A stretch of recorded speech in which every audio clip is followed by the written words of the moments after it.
yo, welcome to Pitch Report. I'm Mario.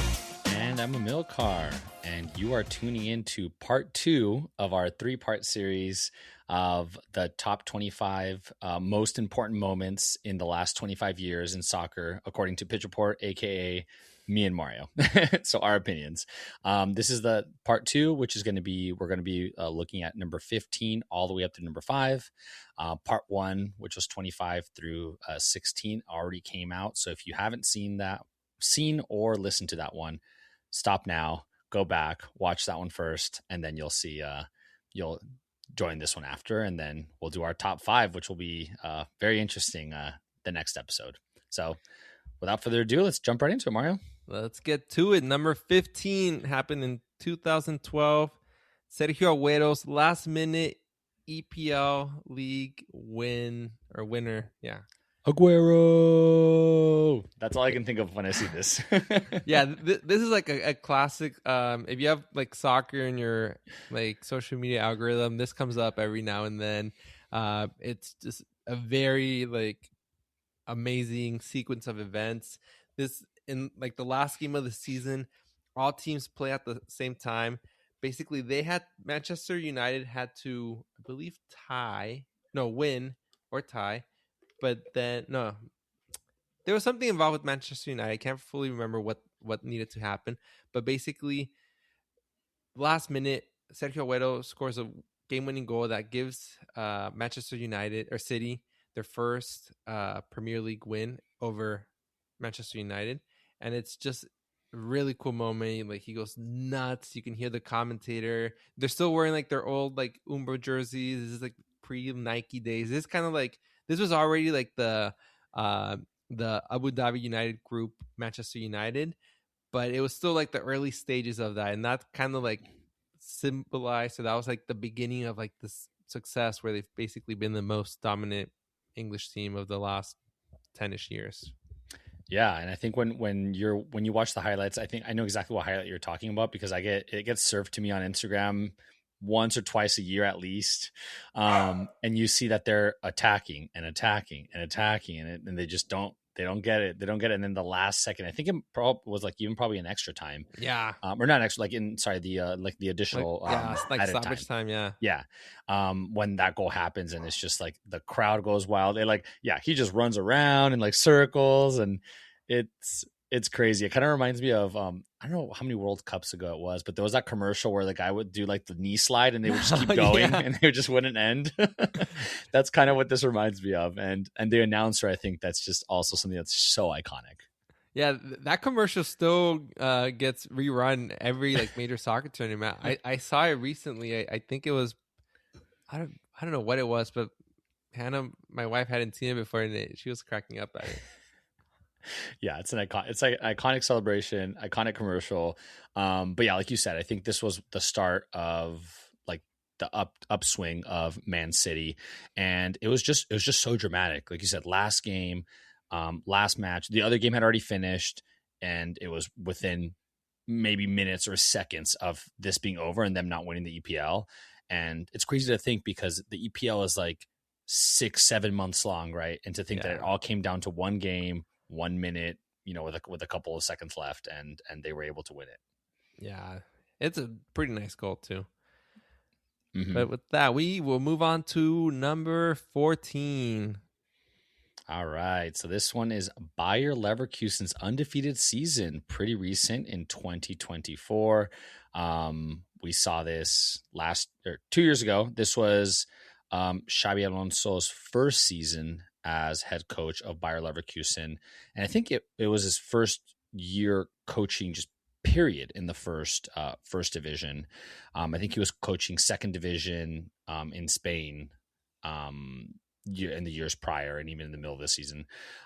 So undefeated. I think we all know how hard it is to go undefeated, but not only for any team to do it, but just a team like Bayer Leverkusen, which is not one of the powerhouses of the German league. You think Bayern Munich, you think Borussia Dortmund, or probably the top two that have dominated probably the last 10, 15 years.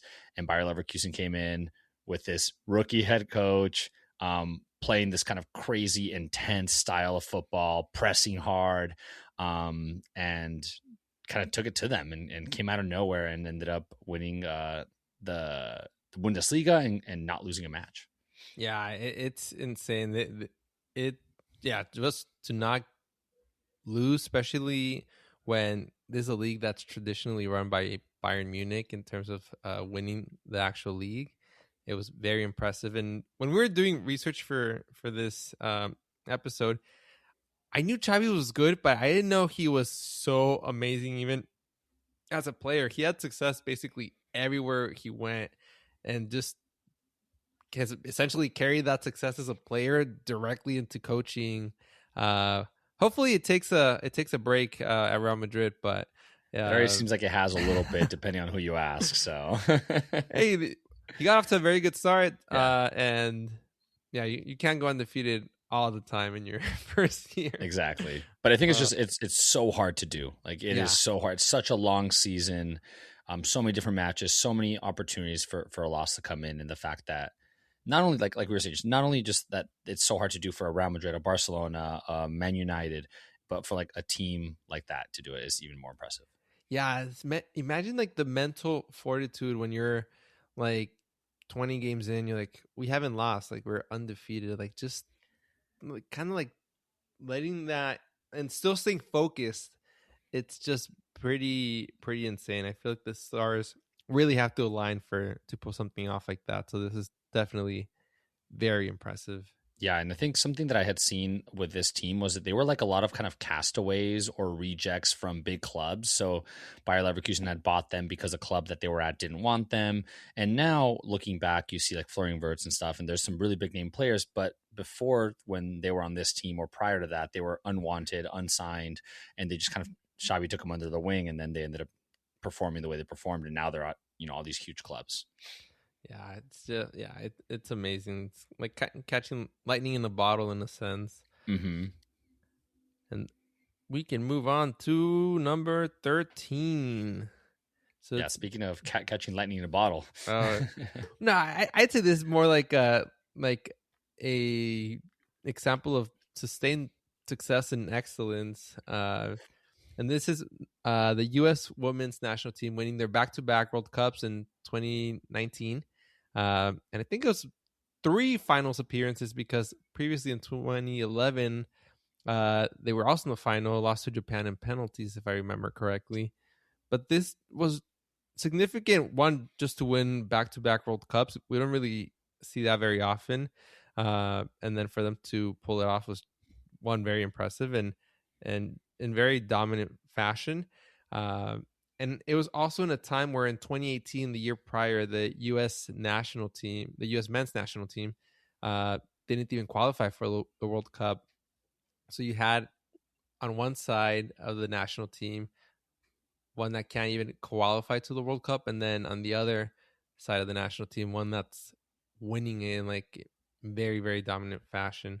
I mean, I think it kind of really, like, unfortunately, maybe took this kind of argument to be able to really lead to equal pay for both of the national teams, but you kind of had to have like that big disparity in results to challenge the disparity in pay. But it's just done a lot of like great things for the sport, I would say. Absolutely, yeah. I think this is what led a lot of young women in the U.S. to want to play soccer, right? And crazy how dominant they were. Also, probably helped the NWSL.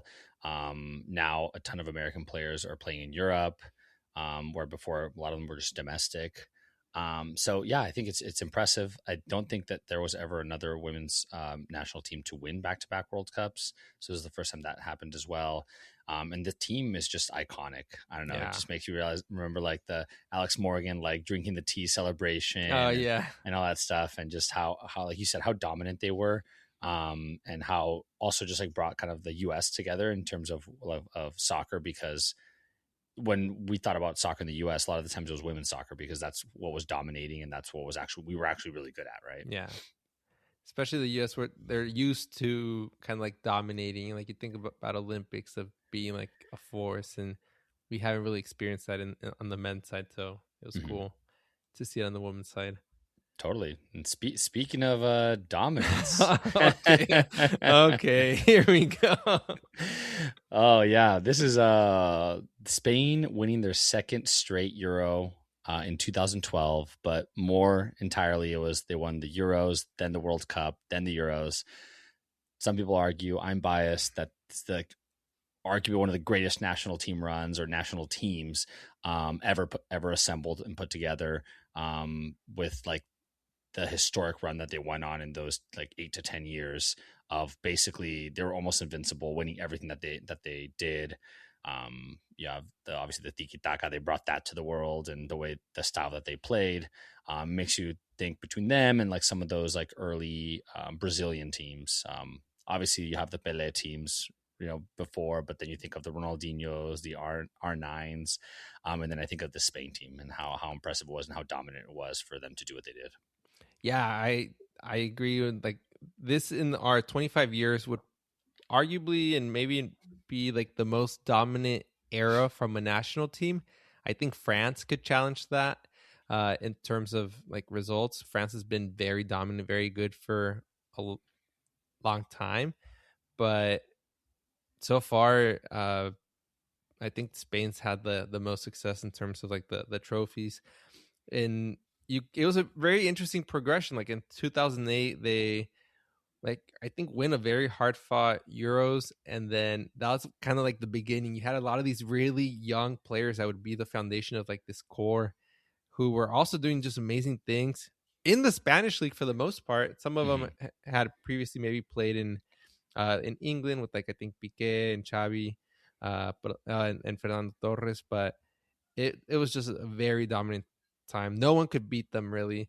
And when I think it was by the time the 2012 Euro came around, they were also completely dominant. I think they beat Italy like 4-0 like in the final or something like that. Yeah, because I Um, think the first final Europe was 1-0 against Germany, yeah, I think, and that was just like out of nowhere.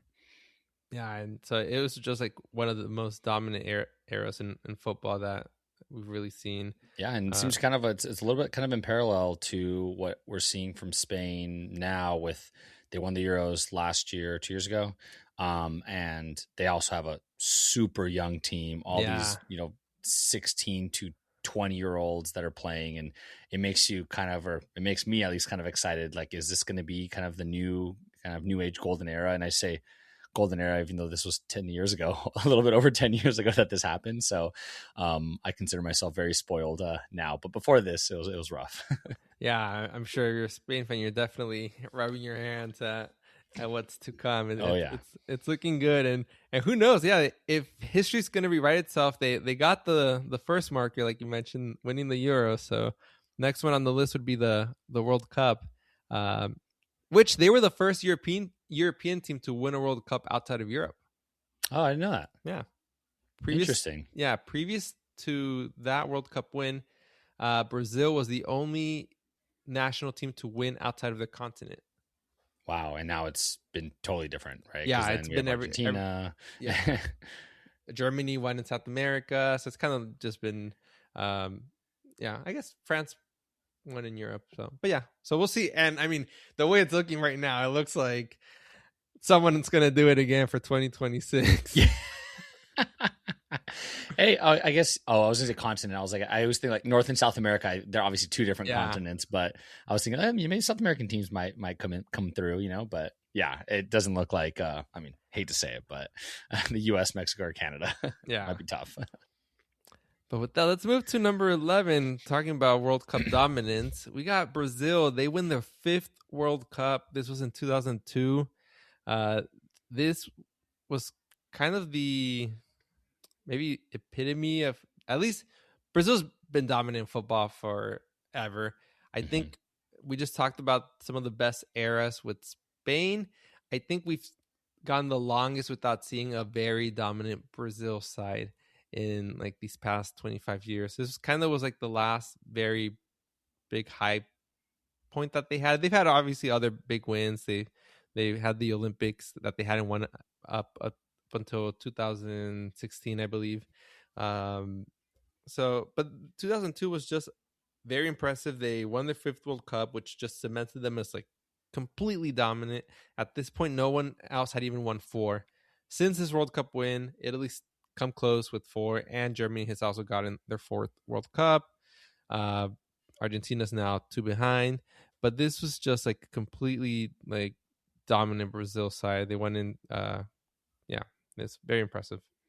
Yeah, and I think this was the other team that I was talking about right when we were talking about Spain. That was a super dominant team with when you see like Kaká, Ronaldo, Ronaldinho, Cafu, I Robinho, think, was on this one too. like these are just tons of Ballon d'Or winners that were winning him like in this era, and this is where you went to a national tournament or international tournament and you kind of felt like you didn't have a chance Yeah, to do anything, right? You're like, okay, Brazil's taking this, and all the top players in all the top leagues were Brazilian and they were playing on the Brazilian national team, so it was almost a given that they were going to win all these trophies. So and the fact that they've been able to win 5 of them is just insane impressive. Yeah, so I mean that's why it's so early in the 2000s, but they made it into the top 25. yeah, and who knows with Carlo Ancelotti, they might be like getting closer to this era again. Um, but at the same time, with what we've shown with like South Korea and like Morocco and like a lot of big firsts, I think it also shows it's like a different world where it's getting significantly more competitive everywhere. Like the competition just has leveled up like more and more. So so I don't think Yeah, you because see. before we had sorry to interrupt you, but before I feel like we had like a lot less people in teams in the World Cup, but you had really like 3 or 4 that were dominant, or 5 or 6 Yeah, maybe. And there was a lot of teams in the World Cup that were just early outs, guaranteed, like just not going to even do anything, right? And now I feel like you don't really have like those 100% early out, early exits. Like everyone's semi competitive. yeah. Anybody can be anybody. So it's kind of interesting like that you brought that up. Yeah, and maybe this one we'll see a few like more uncompetitive teams, but only because the field was expanded by 16 teams. But yeah, Mhm. to your point, if it stayed 32 as it was before, um, yeah, most teams are. There's no really like easy wins anymore. I would say, um, and we're even Absolutely. yeah. But with that, we can move on To our to top number 10. 10. Yes, Man, we finally made it here. here And we we've already are. kind of insinuated that maybe this was going to be in here. So, number 10 is David Beckham signing with the LA Galaxy in 2007. We already kind of talked about it a little bit, but it was what put the MLS on the map, right? People before that, I'm sure there's people in Europe that didn't even know the US had a league. Yeah, But now it was David Beckham. They made the Beckham rule, which is now translated into like just basically the designated player rule, which is the reason why all the teams like the MLS is what it is, right? Because they're able to pay. It was 1 before, now it's I think up to like 3 or 4 players that they can pay them as much as they need to bring them to play in the U.S.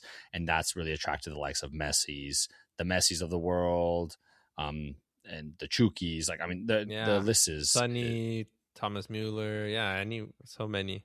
exactly. And if it wasn't for him, like the pioneer kind of starting that would have never happened. And something also that's interesting about this, he has a very similar deal than what Messi had to come in terms of like getting money from tickets from, I mean, Messi got it from like I think the Apple deal that they had, but Beckham was able to get money from any sort of revenue that LA Galaxy was bringing in. And I literally saw something today that was saying that his salary was $6.5 million and his salary at Madrid was almost 20. So he took a huge pay cut. But then when they factor in all those incentives, I think he was making about $50 million a Wow. year with all the cuts that he was getting out of all the leagues, and the $25 million buy-in for a team that even when he bought it was worth a couple $100 million. So great business move if I've ever seen one. Absolutely. Yeah, there was MLS before Beckham and then MLS after Beckham. And this, from an exposure standpoint, from improvement of like quality of game, it improved it for basically all the players in the league. Maybe not immediately, but they ended up just elevating the MLS experience for a lot of players. If you watch the Beckham documentary on Netflix, they talk about or he talks about when he joined the team that he found out some of his players had other jobs and he didn't understand. He's like, what do you mean you have another job? Like, like he just didn't get it. Like, He's and like, I'm making it, 60 grand a year. I can't afford to live. he's like, yeah. And that was insane. And David Beckham was, it's obviously now very common to see these players outside of Europe, but he'd won the Premier League, La Liga, Champions League. He was like still like an amazing player. He's one of the like probably like the last Galactico. This was like insane at the time when it happened. He was still had like a lot to give. He was still like a pretty good player. Maybe not at his absolute peak, but he was still like really good. He went and had a loan spell in AC Milan. He wanted to stay, but Galaxy said no, you got to come back. Then he ended up his season in PSG. I think that was the first league win actually when his last season there, which I think was 2012. Mm-hmm. And even then, it wasn't like his best time. It was more like a maybe more marketing, but it was still amazing. Like kind of similar to when Ronaldo went to Saudi Arabia. I didn't know that what LA Galaxy was, and we lived in San Diego when this happened. I was like, wait, well, it's in the name, but when they said David Beckham signed with Galaxy, I was like, what is that? It just like it looks like something you see is like a fake news article, like clickbait or something. At the time, obviously now it's very standard. But yeah, he got a lot out of it, including a stadium. Sorry, not a stadium. Well, I guess they are getting a new stadium next season, but yeah, I got a soccer team. I think Messi's got a deal for a soccer team too, right? I don't know. That'd be impressive though, because these teams are worth like $500 million now. So it's a really big deal. I mean, you're not really betting on a ton now, because when Beckham came, he was betting on hopefully the MLS is something, right? Yeah. I mean, the 25 million was a huge buy-in for the MLS for where it was before.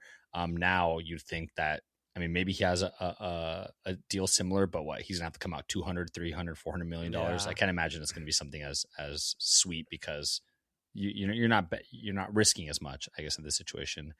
Because before the MLS, really the only big name international player that played here was Landon Donovan. Yeah. Outside of that, most players were in Europe, like you said. Yeah, so definitely a really big moment, and we've seen it. We've got to experience it a lot being here in the States. Mm-hmm.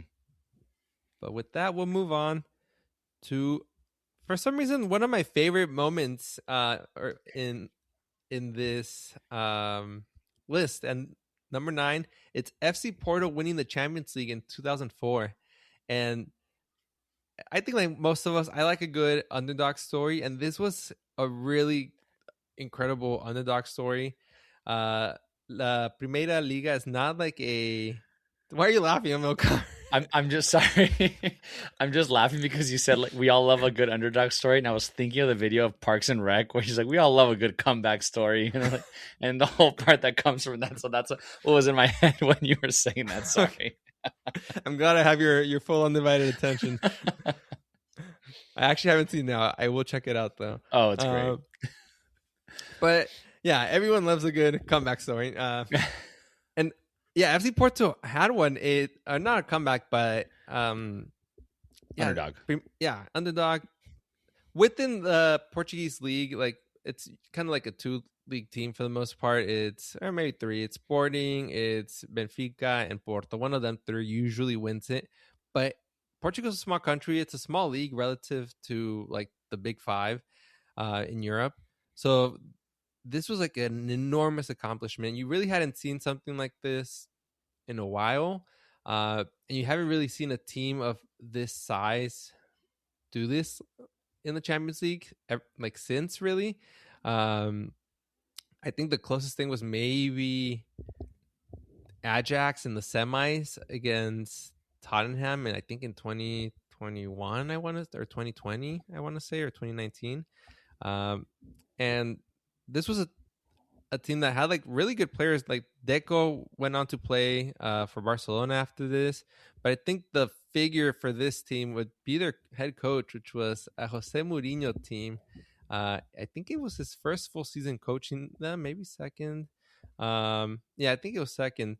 And it's it was just nothing short of like impressive what he did, and it also gave, I think, birth to the great one.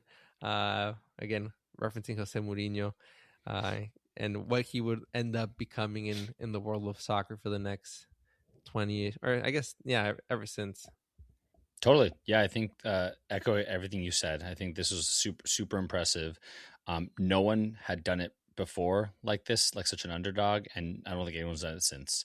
It's interesting you said Ajax because I was thinking like, who was the modern day equivalent? And I was like, if Ajax won the Champions League this year, it would be something kind of similar to Yeah, that, where it's like kind of out of nowhere. They're good domestically, but they're nowhere near top in the world, right? Or in the world, sorry, in Europe. And then all of a sudden coming out and beating some really good teams to get to where they got. So crazy that's number 9 because this could easily be a top 5 impressive moment. yeah. And there's a documentary that you can find online called, I don't think it's just like a free link, but it's How to Win the Champions League, I think it's called.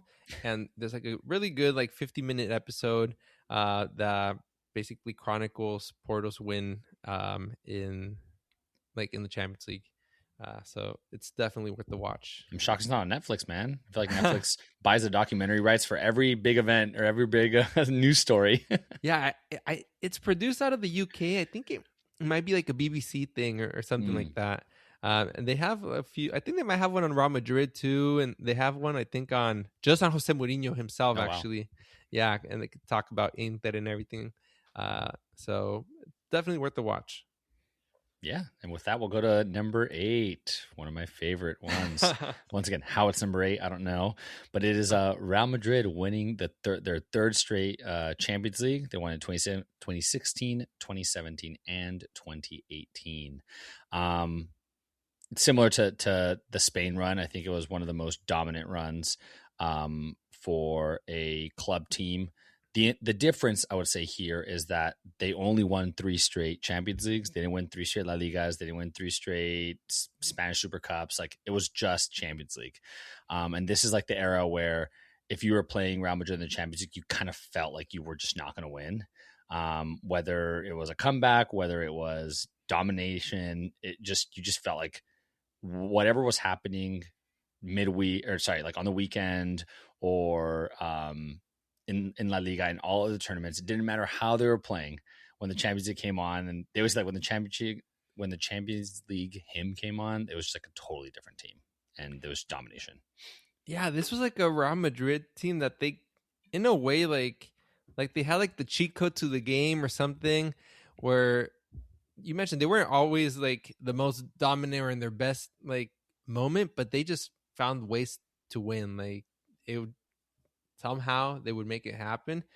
And yeah, no one's dominated Champions League, I think, ever like Real Madrid. And if you go back in like the history books, other teams have won like 3 in a row.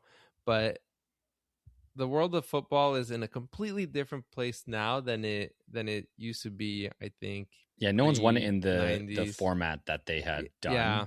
done. And I think another team that won it 3 straight, I think it might have been Real Madrid, but like in the Yeah. 40s or something, Yeah, like something exactly. crazy where So there was not that many teams. It was basically 2 playoffs and you win it, you know? yeah, being in like the hyper competitive like world of football now, this is truly amazing. And they kept doing it, like not another 3 in a row, but there were more to come after that. I think after you guys went from like 11 to like 4 and what? 5 years. I think Yeah, we lost 2019 and then 2021 again. yeah.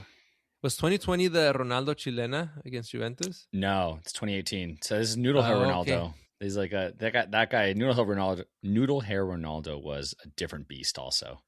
Oh That guy was man, just scoring goals after goals after goals. And you got Hakimi in the front row there. Man, this team was just also just so stacked from young kids to like older people. And this was also the midfield that kind of dominated when you had Luka Modric, oh yeah. Casemiro, Tony Cruz, and they basically dominated the midfields for those, probably 10 years ish. Wow. And I think that Ronaldo goal would probably, if we made a top 25 goals of 25 years, that's probably one. And the Zidane like reaction is almost just as good. But yeah, Yeah, where he's just like, can't believe it. But and this is also, I think we mentioned, but a lot of rookie head coaches. I think this was Zidane's first time coaching. Obviously, we're talking about 3 years that he won it, but the first year that he won it was his first year coaching, which is also just kind of crazy to think of. Yeah. You know what's sweet about the picture too that we have for this or this slide? It's showing like the whole team celebrating, but there's three noticeable players that have their national team or their country's flags. Mm-hmm. Hakimi, Keylor Navas, and Modric, and all of them would go on to do very like historic things for their respective countries. Keylor Navas had already done it when Costa Rica made it to like the quarterfinals in the World Cup, and then Modric took Croatia later that year to the World Cup final, and we And the had semifinals, the World Cup after that. yeah, So, well, and who knows what he'll do this upcoming one. And Hakimi, we had him on this list. Mm-hmm. Yeah, so it's very very cool, very nice like point in time. Yeah, when number 7 is we're going totally different place here. Yeah, With number 7, I think this one could be number 1 if we really wanted yeah, to put it there, honestly. But agree. it's the introduction of VAR, of the VAR, in 2018. I think this has it's given. People like it, people hate it, but it's here to stay, right? There's been variations on when it's been used, a lot of offside stuff. I think it's changed the way a lot of teams play soccer. Makes me think of Barcelona's high line and how they can kind of get away with it because there's VAR and they're 1 millimeter offsides and you're offsides, right? It's taken a lot of goals away and given a lot of goals. The negatives, I think we can all say it's like a penalty, a handball that maybe is like something that you were just going to play on. It's you never don't think anything of it. Now you replay it, in one frame, it looks like you hit it. Then now it's a penalty. Things of that sort. So ultimately, I think it made the game better, just better, cleaner, more balanced. Even though some people will say otherwise. But what are your thoughts on VAR and how it's changed soccer? Yeah, this could definitely have changed. Could be number 1 because of its broad implications. It's everywhere now. Every basically game we watch, and yeah, it's a different game, and you could almost do a history of soccer and tie it to like events in the world. Like now we're seeing like artificial intelligence dominate most conversations, including this one as of now. But this is kind of like how technology and soccer continue to evolve and just kind of be one part of each other. It's interesting. I wish we had it in 2014 when they called the no era penal. If you're a Yes, I Mexico knew fan, that's where you were coming. you know what I'm saying. Mm-hmm. But yeah, it even in the short like 7 almost 8 years now with VAR, it's evolved the way it's like perceived, kind of like what you're talking about, like the handballs and stuff. I think now there's a little bit more leniency where it was an intentional movement, because initially I think any sort of like if you frame anything like you mentioned, it looks very intentional, Mm-hmm. but the human eye wasn't really meant to see things that quickly. So now I'm liking the approach where they're kind of using it as an art science type of way, like, but some people don't like it. Some people want it to be like rigid and it's either in or not. But I like how they're being a little bit more, you could say, lenient with like the handball type situations. And even now they're revisiting like the offside rules too. But I think it's because of the VAR. If it Yeah. wasn't for VAR, I don't think you need to revisit that. But now they're saying like what the full body has got to be in front of the last defender for it to be offsides, because you're having so many. It's like, well, my big toe was offside, so now the whole goal Those doesn't are count. such BS. Exactly. Yeah, or like little like elbow or like yeah. Where you're like the spirit of the law isn't there, right? Because the whole point of being offsides is for someone to just not sit there, right? It's not Yeah. for you to be exactly right with them. And that's why it wasn't an issue before, because if you were close enough, even like half a body length, the human eye wasn't going to see that. And that was the point. It was, you just got to be close enough. Now it's a millimeter offsides Yeah. and your goal is given up. Yeah, and I will say for VAR, it's only been around like 7, 8 years. But for me, I feel like I can't remember soccer without it. Even though I Yeah. just referenced 2014 World Cup, but I feel like it's just a part of the game now. Yeah, so normalized to Yeah. have that, and now I feel like we go to the SDFC games, and where you hear people, oh come on, you have VAR check that, VAR do this, VAR that, so they're calling for replays too. The fans are. Yeah, exactly. So yeah, this is definitely a very interesting one, and it's still a still evolving one too. Mhm. But with that, we're going to finish off this list with number 6.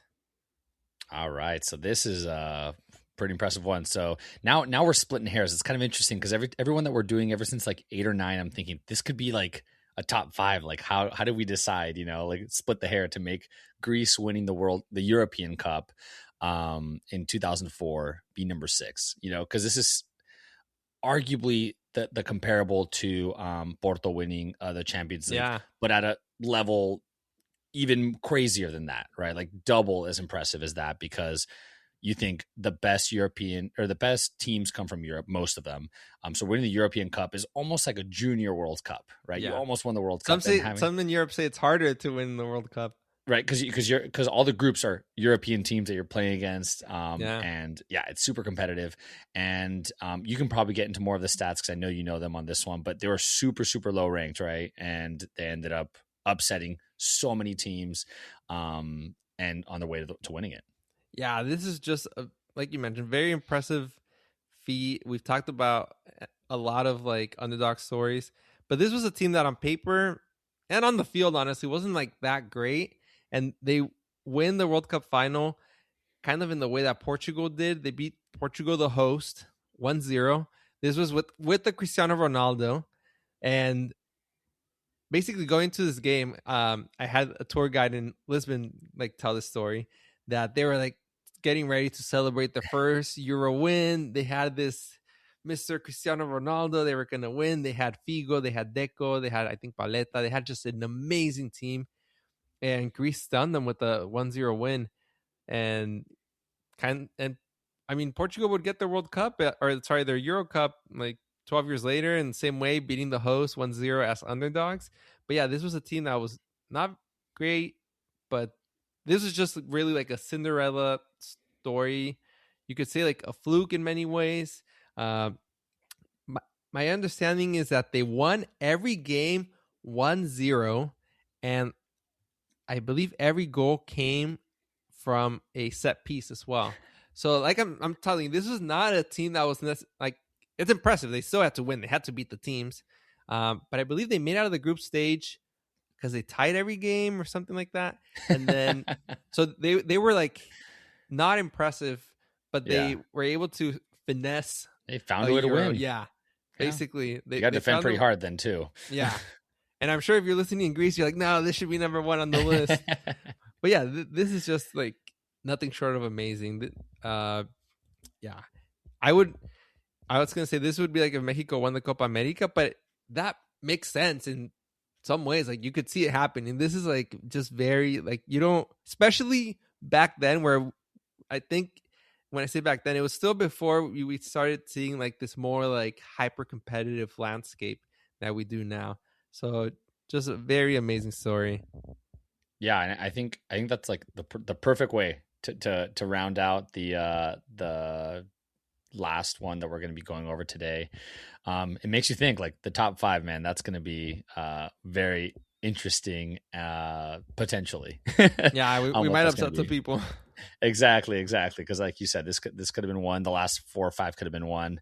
But this is exciting. This is the part 2. We have one more part to this where we're going to go number 5 all the way through what we think is the top moment in the last 25 years.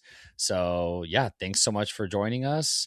We really appreciate being part of your day, talking soccer and hanging out. Remember, find us on Instagram and X at _the pitch report. I'm Amilcar. I'm Mario. Bye. Bye.